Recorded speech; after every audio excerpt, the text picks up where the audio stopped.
Yang penting ditelaten dulu. Kalau azolla menurut saya yang udah saya praktekkan itu buat pakan mentok, buat pakan bebek, buat pakan ayam, sama buat pakan ikan mas. Prospek azolla itu prospeknya bagus mas, 20 tahun yang akan datang itu pasti bagus. Yang penting ada yang ternak aja gitu, ternak mentok, ternak bebek itu pasti laku. Ya unggul Dewi Rahmawan.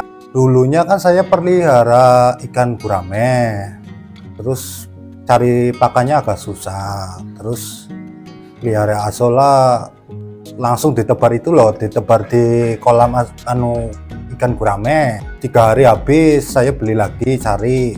Dulu waktu 2018 itu kan musim kemarau, nah saya kan bikin kolam terpal, terus berapa bulan musim hujan lagi ikan guramenya terkasih ke kolam tanah. Nah kolam terpalnya itu terkasih azolla lagi sampai sekarang. Yang pertama harus punya kolam dulu, yang kedua itu harus punya bibit mas. Kolamnya buat kolam tanah bisa, kolam beton bisa, terus kolam terpal juga bisa. Tergantung luas lahan sih mas sama tebaran bibitnya mas. Minimal kan 30% dari luas lahan. Misalnya ukuran 1 kali 3 misalnya, bibitnya kurang lebih 1 kg. Paling kalau misalnya nutrisinya bagus, sinar matahari bagus, sama airnya cukup, biasanya 1 minggu udah bisa dipanen mas. Lebih simpel sebenarnya, jadi nggak terlalu kebanyakan perawatan sebenarnya mas. Kalau azolla harus ada pupuknya mas, yang bagus itu pupuknya pakai pupuk organik, jangan pakai pupuk kimia atau pupuk pabrik, kurang bagus menurut saya mas. Itu yang pertama. Misalnya kolam terpal udah dibikin, terus dikasih lumpur, dikasih air sama feses kambing juga bisa, baru ditebar bibit itu mas.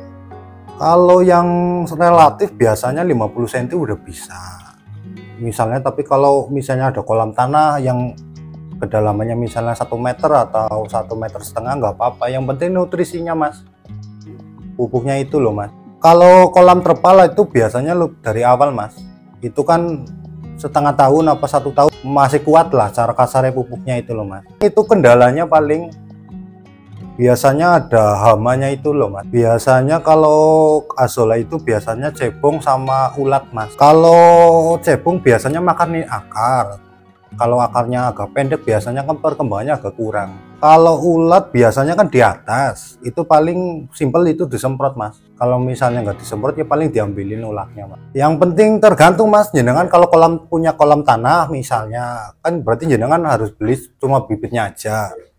Cuma bibitnya misalnya beli 2 kilo atau 3 kilo kan lebih murah mas. Perawatan itu tergantung sih mas, jadi nggak tiap bulan harus perawatan, enggak. Yang penting jenengan udah punya tempat, punya bibit, sama udah dipupuk udah cukup mas. Kalau menurut saya azolla itu kan nggak ada targetnya 3 hari atau 1 minggu apa 10 hari, nggak ada mas. Yang penting tebel bisa diambil gitu loh mas. Disisain tapi jangan diambil semua, minimal kalau yang bagus itu 50%, misalnya cuma 30% yang disisain nggak apa-apa mas. Kalau kelamaan biasanya pasti ada ulatnya mas. Kalau kelamaan itu kan, kalau ketebelan biasanya ada ulatnya mas. Itu kan saya punya 5 kolam. Kalau misalnya diambilnya 1 bulan bisa 1 kintal mas. Tergantung luas lahannya sih mas, biasanya sih mas. Kalau lahannya agak panjang biasanya apa lebar lebih banyak. Saya jualnya 15.000 mas 1 kilogram. Kalau azolla menurut saya yang udah saya praktekkan itu buat pakan mentok, buat pakan bebek, buat pakan ayam, sama buat pakan ikan mas. Lebih simpel sama ngirit waktu mas biasanya mas. Kalau misalnya kerja gitu kan, potong-potong kangkung atau pakan sayuran itu kan agak repot biasanya loh mas. Kalau buat pakan mentok misalnya nggak usah mas, itu cuma diambil, ditaruh ke ember atau bokor, itu dikasih katul udah bisa buat pakan mas. Yang saya tahu itu azolla kan kandungannya kan sekitar 28% proteinnya. Kalau yang lain yang misalnya kayak lemna itu lebih tinggi lagi. Yang lebih tinggi lagi itu wolfia mas, itu lebih tinggi sekitar 40% proteinnya. Saya cuma nyetok azolla sama wolfia. Iya, kalau lemna itu kalau buat pakan mentok kurang bagus, itu buat unggas kurang bagus. Yang bagus itu buat pakan ikan kalau lemna. Kalau menurut saya prospek asola lama apa enggak itu bisa lama banget. Yang penting ada yang ternak aja gitu loh mas. Ternak mentok, ternak bebek itu pasti laku. Itu prospeknya bagus mas. Misalnya 20 tahun yang akan datang itu pasti bagus.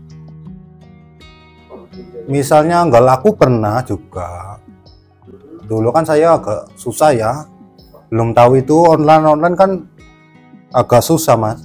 Kalau sekarang kan agak simpel lah, udah banyak yang tahu. Pernah sampai 2 minggu nggak laku-laku pernah. Ya paling itu buat pupuk kompos mas biasanya. Kalau azolla kebanyakan biasanya kan buat pupuk kompos kan bisa. Kalau permintaan itu tergantung mas, tergantung permintaan orang mas. Kadang 2 hari ada, kadang 1 hari 3 orang juga ada, 1 minggu nggak ada yang beli ya juga ada gitu loh. Yang penting kalau jual azolla, yang penting misalnya lewat online ya tiap hari ya diposting gitu gimana. Saya kan pengennya kan terus-terusan mas, yang penting ada barangnya gitu loh mas. Yang penting saya stoknya ada terus, gimana caranya gitu loh mas. Saya kan kadang kalau musim kemarau kan biasanya kolamnya agak surut, berarti otomatis berarti kan stoknya agak berkurang gitu loh mas.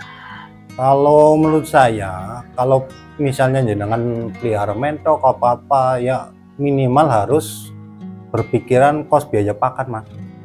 Kalau biaya pakan harus beli terus kan biayanya agak susah mas. Jadi buat apa ya, buat keuntungan agak sedikit gitu loh mas. Biasanya kalau pemula itu kan biasanya pelihara azolla kan biasanya asal-asalan gitu loh mas. Misalnya tebal, ntar kalau udah kayak itu tuh banyak sendiri ya harus ada perawatan. Perawatan itu harus kasih pupuk misalnya 3 hari sekali atau 1 minggu harus di apa ya, cara di sini dikuber gitu loh mas, pupuknya biar naik lagi gitu loh. Pupuknya yang bagus itu pupuk kandang, feses kambing atau feses kelinci juga bisa. Itu sebenarnya lebih simpel mas, tapi kan yang tiap hari itu yang itu loh, yang uber itu loh mas. Buat iya yang bagus itu biar pupuknya naik lagi. Itu yang pertama harus punya kolam itu loh mas, sama bibitnya itu loh mas. Kalau misalnya saya modalnya nggak ada ya kolamnya dikit, misalnya ukuran 2 meter kan bisa. Yang penting ada bibitnya itu sama kolam 2 meter. Di dalam ruangan nggak apa-apa misalnya, yang penting kena sinar matahari misalnya 2 jam atau 3 jam udah cukup. Yang penting ada kena sinar matahari gitu loh. Kalau biasanya kalau misalnya nggak kena sinar matahari azolla itu nggak mau besar biasanya mas, kecil-kecil, tumbuhnya agak lama biasanya. Orang beli kan biasanya kan udah cuma ditebar, terlalu kepanasan otomatis kan agak coklat, itu biasanya nggak kuat lama. Iya, makanya kan atasnya itu dikasih paranet buat mengurangi peredam itu panas biasanya. Nggak pengaruh mas, itu kan saya langsung mas. Iya langsung kena air hujan. Paling kalau hujan itu kan kita cuma ngontrol kalau airnya terlalu ya dikurangi, takutnya kan kalau musim hujan misalnya 3 jam atau 4 jam kan airnya kebanyakan biasanya kan ke bawah air. Iya. Kalau jenengan mau beli azolla bisa WA ke nomor 081 578 051 434.